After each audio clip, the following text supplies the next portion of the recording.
আজকে ভিডিওটা অনেক আলাদাভাবে করার কথা ছিল, কিন্তু হয়নি। আমাদের পিকনিকের রান্না চলছে, গোটলার মেলার রোল খাওয়া হচ্ছে।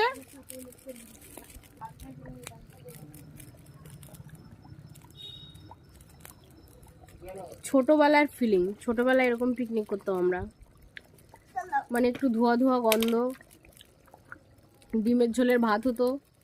আবার ডিমটার মধ্যেও পার্থক্য থাকতো কি, যে যে ডিমটা আনবে তাকে সেই ডিমটাই দিতে হবে। বড় ডিম। হ্যাঁ, ধর না একটু লাইটটা, আমার অন্ধকার লাগছে। জল ওই যাই হোক, তো এরকম ডিম দিয়ে আমাদের হতো পিকনিক। আর খেতে বসে ডিম নেবার তো মারামারি, বিষয়টা থাকতে হচ্ছে যে যে ডিমটা দিয়েছে তাকে সেইটাই দিতে হবে। আর আজকেও সেই একই রকম পিকনিক হচ্ছে, একটু